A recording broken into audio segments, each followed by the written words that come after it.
오늘은요, 살을 애는 듯한 겨울 강바람이 유독 매섭게 불던 어느 날의 이야기를 꺼내보려 합니다.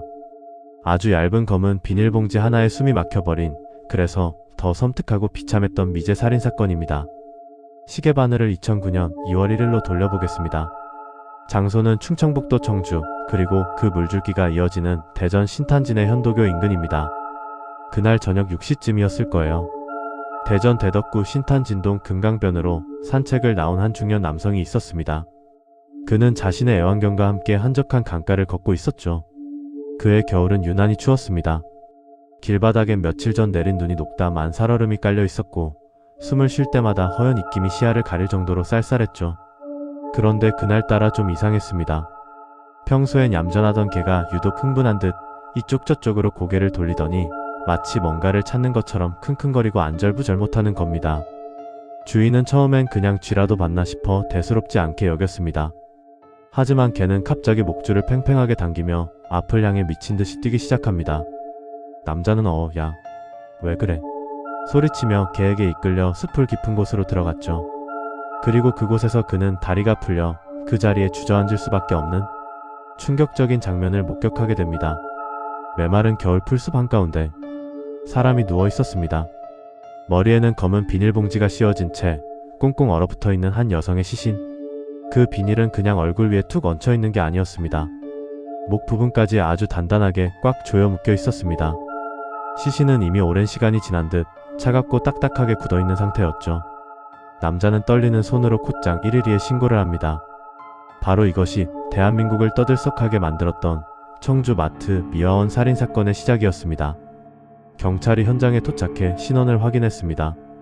피해자는 당시 57세의 이모씨. 언론에는 가명인 이진숙 씨로도 알려진 분이셨는데요. 청주에 사는 아주 평범하고 성실한 우리네 이웃이었습니다.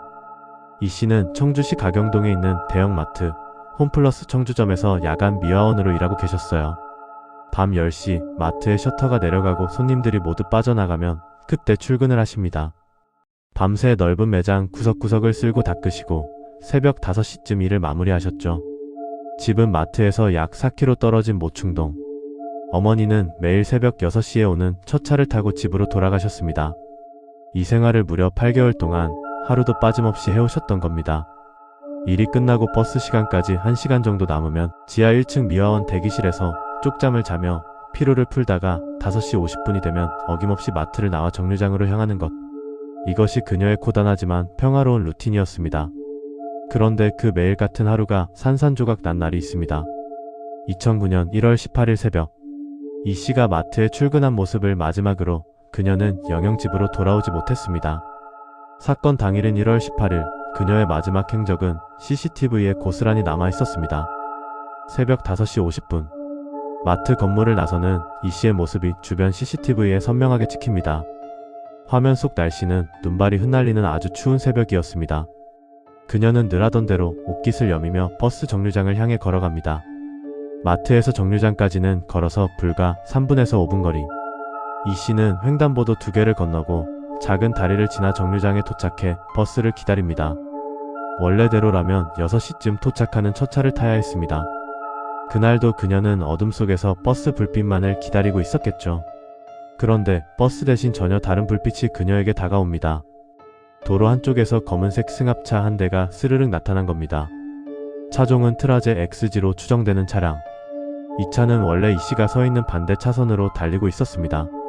그냥 그대로 제 갈 길을 갔다면 아무 일도 일어나지 않았을 겁니다. 하지만 그 순간 운전자는 무언가를 발견한 듯 갑자기 도로 한가운데서 불법 유턴을 합니다. 방향을 획 틀어 이 씨가 서 있는 버스 정류장 쪽으로 천천히 다가오죠. 차는 이 씨로부터 약 15m 떨어진 길가에 한번 멈춰섭니다. 약 3분 정도. 마치 사냥감을 관찰하듯 정지 상태로 주변을 살피더니 이내 슬금슬금 정류장 코앞까지 다가옵니다. 운전석에서 내린 사람은 40대에서 50대로 추정되는 남성. 그는 이 씨에게 다가가 말을 건넵니다. CCTV에 잡힌 두 사람의 대화 시간은 고작 10초 남짓. 수사 초기에는 이 씨가 별 저항 없이 차에 타는 것처럼 보여서 경찰은 면식범, 즉 아는 사람일 가능성에 무게를 뒀습니다. 하지만 훗날 이 영상을 픽셀 단위로 쪼개서 다시 분석해보니 소름 돋는 장면이 포착됩니다. 이 씨가 남자를 보자마자 반가워한 게 아니라 처음엔 한 발 뒤로 주춤 물러서는 모습, 마치 낯선 사람을 경계하듯 머뭇거리는 모습이 확인된 겁니다. 완전히 아는 사이 같지는 않았다는 거죠. 하지만 그 짧은 대화 끝에 이 씨는 결국 그 남자의 조수석에 올라탔습니다. 날도 추운데 태워다 줄게요. 같은 호의였을까요? 아니면 다른 이유였을까요? CCTV 상시간은 새벽 6시 3분. 차는 이 씨의 집 방향인 모충동 쪽으로 출발합니다. 그리고 정확히 2분 뒤, 이 씨가 타야 했던 그 첫 차 버스가 정류장에 도착합니다. 하지만 정류장은 이미 텅 비어 있었죠. 그 후 이 씨의 휴대전화 전원이 꺼진 건 6시 20분경. 위치는 집 근처인 모충동 인근이었습니다. 그것이 마지막 신호였습니다. 그렇게 14일 뒤 실종 지점에서 28km나 떨어진 대전 금강변에서 그녀는 차가운 주검으로 돌아온 겁니다. 발견 당시 시신 상태는 기이할 정도로 깨끗했습니다. 머리에 씌워진 검은 비닐봉지를 제외하면 말이죠. 옷에는 핏자국 하나 없었고 양말 바닥에도 흙이 거의 묻어있지 않았습니다. 이건 실내나 차 안에서 살해된 뒤 누군가 들어서 옮겨놓았다는 뜻입니다. 외상도 거의 없었습니다. 다만 시신 유기 후 야생동물이 왼쪽 손등을 훼손한 흔적 정도만 있었죠. 하지만 부검 결과 피해자의 몸 안쪽에서 결정적인 단서가 나옵니다. 이 씨의 옷 속 가슴 부위에서 남성의 체액과 타액이 검출된 겁니다. 성폭행 혹은 그에 준하는 성적 범죄가 있었다는 명백한 증거였죠. 더 끔찍한 건 그 다음입니다. 보통 성범죄 사건에서는 피해자가 필사적으로 저항한 흔적이 남기 마련입니다. 몸을 떼어놓으려다 생긴 멍, 범인을 핥힌 손톱 자국, 찢겨진 옷가지들. 그런데 이 씨의 몸에는 그런 저항은이 전혀 없었습니다. 목을 손으로 조르거나 끈으로 결박한 흔적조차 없었죠. 그런데 쌓이는 경부 압박에 의한 질식사. 분명 목이 졸려 숨진 건 맞습니다. 부검인은 이렇게 말합니다. 일반적인 교살처럼 순식간에 의식을 잃은 게 아니다. 아주 천천히 오랫동안 서서히 죽어간 흔적이다. 범인은 이 씨의 머리에 비닐봉지를 씌우고 목 부분을 매듭지어 공기를 차단했습니다. 산소가 서서히 희박해지며 숨이 막혀가는 고통, 범인은 그 과정을 지켜보며 피해자가 서서히 죽음에 이르도록 만든 겁니다. 폭행도 결박도 흉기도 없었습니다. 약물 반응도 나오지 않았습니다. 이 상황을 설명할 수 있는 건 두 가지뿐입니다.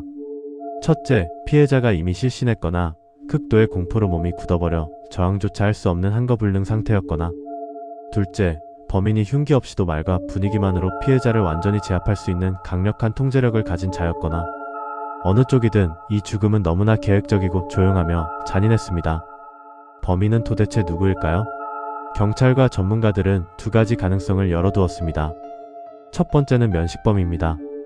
새벽 버스 정류장이라는 곳에서 차에 탔다는 점, 성폭행 정황은 있지만 저항 흔적이 없다는 점, 무엇보다 시신의 얼굴을 비닐로 가렸다는 점 때문입니다. 범죄 심리학에서는 피해자와 안면이 있는 범인이 죄책감 때문에 차마 얼굴을 보지 못해 덮어두는 경우가 많다고 하거든요. 실제로 경찰은 이 씨를 10년 정도 알고 지낸 동네 주민 70대 박모 씨를 유력 용의자로 지목했습니다. 그는 평소 이 씨에게 돈을 빌려주거나 구애를 하는 등 집착을 보였다고 해요. 하지만 결정적인 증거인 DNA가 불일치했습니다. 시신에서 나온 체액과 박 씨의 유전자가 전혀 달랐던 거죠. 결국 그는 용의선상에서 배제됐습니다. 두 번째 가설은 훨씬 더 공포스럽습니다. 바로 성적과학 성향을 가진 사이코패스의 소행일 가능성입니다. 이 가설의 핵심은 죽음의 속도에 있습니다. 단순히 살해가 목적이었다면 굳이 비닐봉지를 씌워 천천히 질식시킬 이유가 없습니다.